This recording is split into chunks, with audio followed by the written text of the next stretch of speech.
അസ്സലാമലൈക്കും hi all എല്ലാവർക്കും മൈബുൻസ് കിച്ചണിലേക്ക് സ്വാഗതം. എല്ലാവരും സുഖാണെന്ന് വിചാരിക്കുന്നു. ഞാൻ സോഫി.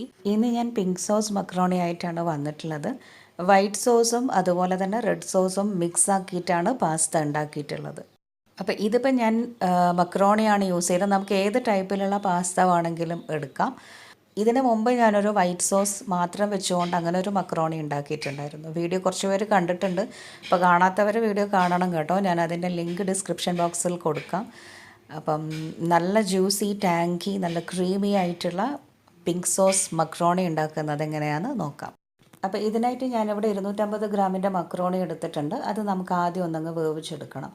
അപ്പം വെള്ളം ചൂടാകാനായി വെച്ചിട്ടുണ്ട്. ഇതിലേക്ക് ആവശ്യത്തിനുള്ള ഉപ്പ് ചേർത്ത് കൊടുക്കാം. പിന്നെ കുറച്ച് ഓയിലും കൂടെ ഇട്ട് കൊടുക്കാം. അപ്പോൾ ഓയിൽ നമ്മൾ ഇതിലേക്ക് ഒഴിച്ച് കൊടുക്കുമ്പം മക്രോണി തമ്മിൽ അങ്ങ് ഒട്ടിപ്പിടിച്ച് പോകില്ല. അപ്പോൾ ഇതൊന്ന് ചൂടായി വന്നിട്ടുണ്ട്. ഇതിലേക്ക് നമുക്ക് മക്രോണി ഇട്ടിട്ട് നന്നായിട്ടൊന്നങ്ങ് തിളപ്പിച്ച് വേവിച്ചെടുക്കാം. ഒരു 95% മക്രോണി ഇതിൽ നിന്ന് തന്നെ വെന്ത് കിട്ടണം. പിന്നെ നമ്മൾ ക്രീമിലിട്ട് കഴിഞ്ഞാൽ പിന്നെ അത് വെന്ത് വരില്ലല്ലോ. അപ്പം എന്തായാലും 3/4 ഭാഗത്തിലും കൂടുതലായിട്ട് തന്നെ നമുക്കിതങ്ങ് വേവിച്ചെടുക്കാം. അപ്പോൾ മക്രോണി അവിടെ വേവുന്ന സമയത്തേക്കും നമുക്കൊരു റെഡ് സോസിൻ്റെ ഒരു മിക്സ് ഉണ്ടാക്കാം. അതിനായിട്ട് ഞാനിപ്പോൾ ഒരു 2 തക്കാളി എടുത്തിട്ടുണ്ട്, 3 വറ്റൽമുളകും എടുത്തിട്ടുണ്ട്. ഇനി ഇത് നന്നായിട്ടൊന്നങ്ങ് തിളപ്പിച്ചിട്ട് വേവിച്ചെടുക്കണം. അപ്പോൾ ഈ തക്കാളി വെള്ളത്തിലേക്ക് അങ്ങ് ഇട്ട് കൊടുക്കുമ്പം സൈഡൊന്നങ്ങ് കട്ട് ചെയ്ത് കൊടുക്കാം. അപ്പോൾ നമുക്ക് തൊലി പെട്ടെന്നങ്ങ് അടർത്തിയെടുക്കാനും പറ്റും. ഇനി ഗ്യാസ് ഓണാക്കിയിട്ട് നന്നായിട്ട് ഇതൊന്നങ്ങ് തിളപ്പിച്ചെടുക്കാം. അപ്പോൾ ഇപ്പം മക്രോണി നന്നായിട്ട് തിളച്ച് വരുന്നുണ്ട്. ഇനി ഇത് ഒന്ന് വെന്ത് വരണം. ആ ഒരു സൈസിൽ നിന്നും കുറച്ചൊന്ന് ഡബിൾ സൈസായിട്ട് വരും. പിന്നെ നല്ല സോഫ്റ്റായി കിട്ടുകയും ചെയ്യും. വെള്ളമൊക്കെ കണ്ടോ, കുറച്ചൊന്ന് കളറ് മാറിയിട്ടുണ്ട്. ഇപ്പോൾ ഇത് നന്നായിട്ട് വെന്ത് വരട്ടെ. ഇപ്പം നമ്മുടെ മക്രോണി ഏകദേശം വെന്ത് വന്നിട്ടുണ്ട്. ഇനി ഒരുപാട് സമയം ഇങ്ങനെ വെള്ളത്തിൽ വെച്ച് കഴിഞ്ഞാൽ അടിഞ്ഞതുപോലെ ആയിപ്പോവും. അപ്പോൾ പെട്ടെന്ന് നമുക്കിതെടുത്തിട്ട് വെള്ളം ഊറ്റിക്കളയാം. അപ്പം ഞാനിപ്പോൾ ഒരു അരിപ്പയിലേക്ക് അങ്ങ് ഇട്ട് കൊടുക്കുന്നുണ്ട്. വെള്ളത്തിൽ നിന്നും അരിപ്പയിലേക്ക് അങ്ങോട്ട് കൊടുക്കാം. അപ്പോൾ അരിപ്പയിലേക്ക് ഇട്ട് കൊടുത്തു കഴിഞ്ഞാൽ പിന്നെ കുറച്ച് സാധാ വെള്ളം അങ്ങ് മുകളിലോട്ട് അങ്ങ് ഒഴിച്ചു കൊടുക്കണം. എന്തിനാണെന്ന് വെച്ചാൽ പിന്നെ ഇതിങ്ങനെ ഒരുമിച്ച് കടന്നിട്ട് ആ ചൂടിൽ കടന്ന് വീണ്ടും ഒന്നങ്ങ് വെന്ത് വരും. അപ്പോൾ അത് ഒഴിവാക്കാൻ വേണ്ടിയിട്ടാണ് നമ്മൾ ഈ വെള്ളം ഒഴിച്ചു കൊടുക്കുന്നത്. പിന്നെ ഒന്നങ്ങ് സെപ്പറേറ്റ് ആയി കിട്ടുകയും ചെയ്യും. അങ്ങനെ ഞാനിപ്പം കുറച്ച് വെള്ളം ഒഴിച്ചിട്ടുണ്ട്. ഇനി ഒന്ന് അങ്ങ് ഇളക്കി കൊടുത്ത ശേഷം നമുക്കിത് മാറ്റി വെക്കാം. ആ സമയത്തേക്കും നമുക്ക് സോസുകളൊക്കെ ഉണ്ടാക്കിയെടുക്കാം. ഇപ്പം കണ്ടോ, നമ്മുടെ തക്കാളി നന്നായിട്ട് വെന്ത് വന്നിട്ടുണ്ട്, തൊലിയൊക്കെ അടന്ന് വന്നിട്ടുണ്ട്. ഇനി ഇത് ഫ്ലെയിം ഓഫാക്കിയിട്ട് മിക്സിയിലിട്ട് ആദ്യം ഒന്നങ്ങ് പേസ്റ്റാക്കി എടുക്കണം. അപ്പം ഞാനിപ്പം മിക്സിയിലേക്ക് ഇട്ടിട്ടുണ്ട്. ഇനി ഇതിൻ്റെ ആ ഒരു തൊലിയും മൂക്കും ഒക്കെ കളഞ്ഞതിന് ശേഷം മിക്സിയിലിട്ടിട്ട് നന്നായിട്ട് അടിച്ചെടുക്കാം. നല്ല ഫൈൻ പേസ്റ്റാക്കിയിട്ട് തന്നെ അടിച്ചെടുക്കാം. ഇനി നമുക്ക് റെഡ് സോസ് ഉണ്ടാക്കാം. അപ്പോൾ അതിനായിട്ട് ഞാനിപ്പോൾ ഒരു പാനിലേക്ക് കുറച്ച് ഓയിൽ ഒഴിച്ച് കൊടുത്തിട്ടുണ്ട്. ഓയിൽ നന്നായി ചൂടായി വരുമ്പം അതിലേക്കൊരു 3-4 വെളുത്തുള്ളി ചെറുതായിട്ട് അരിഞ്ഞിട്ട് അങ്ങ് ഇട്ട് കൊടുക്കാം. വെളുത്തുള്ളി ജസ്റ്റ് മൂത്ത് വരുന്ന സമയത്തേക്ക് ഒരു സവാളയുടെ പകുതി ചെറുതായിട്ട് അരിഞ്ഞതും അതുപോലെ തന്നെ 2 പച്ചമുളകും കൂടെ അരിഞ്ഞിട്ട് ഇട്ട് കൊടുക്കാം. മീഡിയം വലിപ്പത്തിലുള്ള സവാളയുടെ പകുതിയാണ് ഞാനിപ്പോൾ എടുത്തത്. അത് ചെറുതായിട്ട് കട്ട് ചെയ്തിട്ട് അങ്ങ് ഇട്ട് കൊടുക്കാം. എന്നിട്ട് ഈ എണ്ണയിലിട്ട് നന്നായിട്ടൊന്നങ്ങ് മൂപ്പിച്ച് വഴറ്റിയെടുക്കണം. ഈ സവാള നന്നായിട്ടൊന്ന് സോഫ്റ്റായിട്ട് ചെറുതായിട്ടൊന്ന് കളറ് മാറി വരുന്നത് വരെ നമുക്ക് ഈ എണ്ണയിലിട്ട് വഴറ്റിയെടുക്കാം.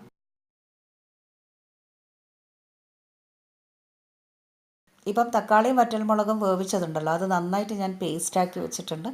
ഇനി നമുക്ക് ഇതെന്താ ചെയ്യേണ്ടതെന്ന് വെച്ചാൽ ആ ഉള്ളിയിലേക്ക് അങ്ങ് ഇട്ട് കൊടുക്കാം. എന്നിട്ട് നന്നായിട്ടൊന്നങ്ങ് മിക്സാക്കി എടുക്കാം. അപ്പം ഇതൊക്കെ ചെയ്യുമ്പം ഫ്ലെയിം ലോ ആക്കി വെക്കണം. അല്ലാന്നുണ്ടെങ്കിൽ പെട്ടെന്നങ്ങ് അടിയിൽ പിടിച്ചു പോകും. അപ്പം ഞാനിപ്പം തക്കാളി ഇട്ടിട്ട് നന്നായിട്ട് അങ്ങ് ഇളക്കി കൊടുത്തിട്ടുണ്ട്. ഇതിലേക്ക് നമുക്ക് ആ മിക്സിയിൽ എന്തായാലും കുറച്ചുണ്ട്, അപ്പോൾ അതിലേക്കൊരു 3/4 ഗ്ലാസോളം വെള്ളം ഒഴിച്ചിട്ട് അതും കൂടെ ഇതിലേക്ക് അങ്ങ് ഇട്ട് കൊടുക്കാം. എന്നിട്ട് നന്നായിട്ട് ഇതൊന്നങ്ങ് തിളപ്പിച്ചിട്ടൊന്ന് കുറുക്കിയെടുക്കണം. ഇപ്പം എല്ലാം മിക്സാക്കിയിട്ടുണ്ട്. ഒന്നങ്ങ് തിളച്ച് വരുന്ന സമയത്തേക്കും നമുക്ക് കുറച്ച് കാര്യങ്ങളും കൂടെ ചേർത്ത് കൊടുക്കാം. ഒരു 1/4 ടീസ്പൂണോളം ഉപ്പ് ചേർത്ത് കൊടുക്കാം. പിന്നെ ചേർക്കുന്നത് ഒരു ഇറ്റാലിയൻ സീസണിംഗ് ആണ്, ഹെർബ്സ് ആണ്. 1/2 ടീസ്പൂൺ ഒറിഗാനോ, 1/2 ടീസ്പൂൺ റോസ്മേരി ചേർത്ത് കൊടുക്കാം. എന്നിട്ട് നന്നായിട്ടൊന്നങ്ങ് മിക്സാക്കിയെടുക്കാം. നല്ലൊരു സ്പെഷ്യൽ ടേസ്റ്റ് ഉണ്ടാവും ഇത് ചേർത്ത് കൊടുക്കുമ്പോൾ. പിന്നെ ചേർത്ത് കൊടുത്തത് ഞാനിപ്പം ഒരു 1/2 ടീസ്പൂൺ മുളക് പൊടി ചേർത്ത് കൊടുത്തിട്ടുണ്ട്. ഒരു കളറും പിന്നെ ആ ഒരു ടേസ്റ്റും കിട്ടും. 1 ടേബിൾ സ്പൂണോളം ടൊമാറ്റോ സോസും കൂടെ ചേർത്ത് കൊടുക്കാം. അല്ലെങ്കിൽ ടൊമാറ്റോ കെച്ചപ്പ് ആയാലും മതി. എന്നിട്ട് എല്ലാം കൂടെ നന്നായിട്ടൊന്നങ്ങ് മിക്സാക്കിയെടുക്കാം. ഇപ്പോൾ എല്ലാം നന്നായി മിക്സാക്കിയിട്ടുണ്ട്. നമ്മുടെ ആ സോസ് ഏകദേശം ഒന്ന് തിക്കായി വന്നിട്ടുണ്ട്. ഇതിലേക്ക് ഞാനിപ്പം കുറച്ച് ക്യാപ്സിക്കം അരിഞ്ഞത് അങ്ങ് ഇട്ട് കൊടുക്കുകയാണ്. ക്യാപ്സിക്കം ഒരുപാടങ്ങ് വേവിച്ചെടുക്കണമെന്നില്ല, ജസ്റ്റ് ഒന്നെല്ലാം മിക്സ് ആക്കിയിട്ട് ഒന്ന് സോഫ്റ്റ് ആയാൽ മതി. ഒരുപാട് സോഫ്റ്റ് ആയി കഴിഞ്ഞാൽ നമുക്കത് തിന്നാനും അത്ര ടേസ്റ്റ് ഉണ്ടാവില്ല. അപ്പോൾ ഇപ്പോൾ എല്ലാം നന്നായിട്ട് മിക്സ് ആയിട്ടുണ്ട്. ഫ്ലെയിം ഞാൻ ഓഫ് ചെയ്തിട്ടുണ്ട്. സോസ് റെഡി ആയിട്ടുണ്ട്. ഇനി എന്താ ചെയ്യേണ്ടതെന്ന് വെച്ചാൽ കുറച്ച് ചിക്കൻ പൊരിച്ചിട്ടെടുക്കാമെന്ന് വിചാരിച്ചു. അപ്പം വേവിച്ചെടുത്ത ചിക്കനാണ്, ഉപ്പും മുളകും മഞ്ഞൾപ്പൊടിയും ഇട്ടിട്ട് വേവിച്ചെടുത്ത ചിക്കനാണ്. അത് ചെറിയ പീസാക്കി എടുത്തിട്ട് എണ്ണയിലിട്ടിട്ട് ഒന്നങ്ങ് മൊരിച്ചെടുക്കുക. ഒരുപാട് ഓയിലൊന്നും ഇല്ലാണ്ട് കുറച്ച് മാത്രം ഓയിലിട്ട് ഒന്നങ്ങ് ഷാലോ ഫ്രൈ ചെയ്തെടുക്കാം. ഒന്ന് മൊരിച്ചെടുത്താൽ മതി. അങ്ങനെ അതവിടെ റെഡി ആയിട്ടുണ്ട്. ഇനി നമുക്ക് വൈറ്റ് സോസ് ഉണ്ടാക്കാം. അപ്പോൾ വൈറ്റ് സോസ് ഉണ്ടാക്കുന്നത് ഞാനിപ്പോൾ ഒരു വലിയ പാത്രത്തിൽ തന്നെയാണ്, കാരണം ഇതിൽ തന്നെ നമുക്ക് ഇനി മക്രോണി മൊത്തത്തിൽ അങ്ങ് ഉണ്ടാക്കിയെടുക്കാമെന്ന് വിചാരിച്ചു. അപ്പോൾ ഒരു വലിയ പാത്രം എടുത്തിട്ടുണ്ട്. അതിലേക്ക് ഒരു 3-4 ടേബിൾ സ്പൂൺ ഗീ അല്ലെങ്കിൽ ബട്ടർ ചേർത്ത് കൊടുക്കാം. ഞാനിപ്പം നല്ല നെയ്യാണ് ചേർത്തത്. അത് നന്നായിട്ട് ചൂടായി വരുമ്പം അതിലേക്ക് നമുക്ക് ഒരു 3 ടേബിൾ സ്പൂണോളം മൈദ ചേർത്ത് കൊടുക്കാം. ഈ മൈദ ചേർത്ത് കൊടുക്കുമ്പം ഒന്നുകിൽ ഫ്ലെയിം ഓഫ് ചെയ്ത് വെക്കണം, അല്ലെങ്കിൽ ലോ ആക്കി വെക്കണം. കാരണം ഈ നല്ല നെയ്യ് ഓൾറെഡി നല്ല ചൂടായിട്ടാണല്ലോ ഉണ്ടാവുക. അപ്പം നല്ല ചൂടിൽ പിന്നെയും നമ്മൾ മൈദ ഇട്ട് കൊടുക്കുമ്പോൾ പെട്ടെന്ന് അത് മിക്സായി കിട്ടിയിട്ടില്ലെങ്കിൽ സോസ് കറക്റ്റായിട്ട് ആ ഒരു പെർഫെക്ഷൻ കിട്ടില്ല. അപ്പോൾ ഒന്നുകിൽ ഓഫ് ചെയ്ത് വെച്ചിട്ട് മൈദ ചേർത്ത് കൊടുത്തിട്ട് നന്നായിട്ട് ഇതേപോലെ ഒന്നങ്ങ് മിക്സാക്കി എടുക്കാം. അപ്പോൾ ഇതിപ്പം നന്നായിട്ട് മിക്സായി വന്നിട്ടുണ്ട്. മൈദ കണ്ടോ നന്നായിട്ട് പേസ്റ്റായി വന്നിട്ടുണ്ട്. ഇനി ഇതിലേക്ക് ഫ്ലെയിം ഓൺ ചെയ്തിട്ട് കുറച്ച് പാല് ചേർത്ത് കൊടുക്കാം. ഫ്ലെയിം ഏറ്റവും ലോ ആക്കി വെച്ചിട്ട് വേണം നമ്മൾ ഇനിയുള്ള കുറച്ച് കാര്യങ്ങൾ ചേർത്ത് കൊടുക്കാൻ. അപ്പം പാല് ചേർത്ത് കൊടുക്കാം. എന്നിട്ട് ആദ്യം ഒന്ന് നന്നായിട്ട് ഇതൊന്നങ്ങ് മിക്സാക്കി എടുക്കാം. എന്നിട്ട് കുറച്ച് കുറച്ചായിട്ട് പാല് ചേർത്ത് കൊടുക്കണം. അപ്പം ഞാനിപ്പം മൊത്തത്തിലൊരു 2 ഗ്ലാസ് പാലാണ് ഇതിലേക്ക് ചേർത്ത് കൊടുത്തത്. കുറച്ച് കുറച്ചായിട്ട് ചേർത്തിട്ട് ഒന്ന് മിക്സാക്കി എടുത്തതാണ്. അപ്പം ഇതിലിപ്പം സോസ് ഇങ്ങനെ റെഡിയാക്കി എടുക്കാൻ പറ്റാത്തവരുണ്ടെങ്കിൽ പാലിൽ കുറച്ച് കോൺഫ്ലോറോ മൈദയോ ഇട്ട് ആദ്യം കലക്കിയെടുത്തിട്ട് നെയ്യിലിട്ടൊന്നങ്ങ് കുറുക്കിയെടുത്താൽ മതി. അപ്പം ചില സമയത്ത് എനിക്കും അങ്ങനെ ശരിയാവാറില്ല. പിന്നെ ആദ്യമായിട്ട് ചെയ്യുന്നവരാണെങ്കിൽ ചിലപ്പോൾ ശരിയായിട്ടില്ലെങ്കിലോ എന്നുള്ളൊരു ഡൗട്ട് ഉണ്ടാവുമല്ലോ. അപ്പം അങ്ങനത്തെവർക്ക് ആദ്യം കുറച്ച് മൈദ വേറെ തന്നെ പാലിലൊന്നങ്ങ് മിക്സാക്കി എടുത്തിട്ട് മാറ്റി വെക്കുക. എന്നിട്ട് ബട്ടറിൽ പാലിട്ട് നന്നായിട്ട് മിക്സാക്കിയ ശേഷം ഈ മൈദ മിക്സ് ഒന്നങ്ങ് ഒഴിച്ചിട്ട് കുറുക്കിയെടുത്താൽ മതി. അപ്പം ഞാനിപ്പോൾ ഇത് നന്നായിട്ട് മിക്സാക്കി എടുത്തിട്ടുണ്ട്. 2 ഗ്ലാസ് പാല് ഞാനിപ്പം ഒഴിച്ചു കൊടുത്തിട്ടുണ്ട്. ഇനി ഇതിലേക്ക് ആവശ്യത്തിനുള്ള ഉപ്പ് ചേർത്ത് കൊടുക്കണം. ഈ ഒരു സോസിന് കണക്കായിട്ടുള്ള ഉപ്പ് ചേർത്ത് കൊടുക്കണം. അപ്പം ഞാനിപ്പം ഉപ്പ് ചേർത്തിട്ടില്ല, കാരണം നമ്മുടെ മക്രോണിയിൽ ഓൾറെഡി ഉപ്പുണ്ട്, പിന്നെ ആ ഒരു പിങ്ക് സോസിലും ഉപ്പുണ്ട്. ഇപ്പം നോക്കിയിട്ട് ലാസ്റ്റ് ചേർക്കാമെന്ന് വിചാരിച്ചിട്ടാണ് കേട്ടോ.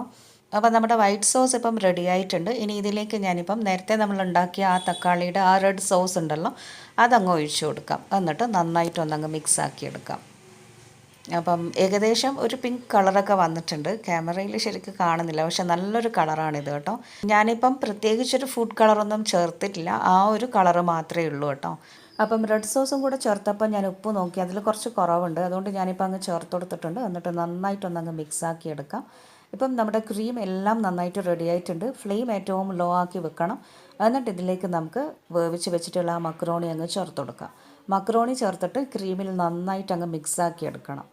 അപ്പം ക്രീം ഒരുപാട് കുറഞ്ഞാലും നമുക്ക് ഈ ഒരു മക്രോണി തിന്നാൻ അത്ര ടേസ്റ്റ് ഉണ്ടാവില്ല. അപ്പം മക്രോണി എത്രയാണോ എടുക്കുന്നത് അതിന് കണക്കായിട്ട് തന്നെ നമ്മൾ ക്രീം ഉണ്ടാക്കാനും ശ്രദ്ധിക്കണം കേട്ടോ. എന്നിട്ട് എല്ലാം നന്നായിട്ട് ഇപ്പം ഞാൻ മിക്സാക്കി എടുത്തിട്ടുണ്ട്. ഇതിലേക്ക് നമുക്ക് നേരത്തെ ഫ്രൈ ചെയ്തിട്ടുള്ള ആ ചിക്കൻ അങ്ങ് ചേർത്ത് കൊടുക്കാം. ഒരു 2 ടീസ്പൂണോളം കുരുമുളക് പൊടി ചേർത്ത് കൊടുക്കാം. വൈറ്റ് സോസിൽ എപ്പോഴും കുരുമുളകിൻ്റെ ആ ഒരു ടേസ്റ്റ് നല്ലതായിരിക്കും, നല്ല ഒരു ടേസ്റ്റ് ആയിരിക്കും കുരുമുളക് പൊടി ഇട്ടാൽ. പിന്നെ ഇതിലേക്ക് നേരത്തെ മാറ്റി വെച്ചിട്ടുണ്ടായിരുന്നു കുറച്ച് ക്യാപ്സിക്കം, അതങ്ങ് ചേർത്ത് കൊടുക്കാം. കുറച്ച് മല്ലിയിലയും പുതിനയിലയും അരിഞ്ഞിട്ട് അങ്ങ് ഇട്ട് കൊടുക്കാം. എന്നിട്ട് നന്നായിട്ടൊന്നങ്ങ് മിക്സാക്കി എടുക്കാം. ഇപ്പം കുരുമുളകും കൂടെ ചേർന്നപ്പം ക്രീമിന് നല്ലൊരു മണവും നല്ല ടേസ്റ്റും ഉണ്ട്. നല്ല അടിപൊളി മക്രോണി റെഡിയായിട്ടുണ്ട്. ഇതിലേക്ക് നമുക്ക് വേണമെങ്കിൽ ഗ്രേറ്റ് ചെയ്തിട്ടുള്ള ക്യാരറ്റ് ചേർത്ത് കൊടുക്കാം. അപ്പം ഞാനിപ്പോൾ അതൊന്നും ചേർത്തിട്ടില്ല.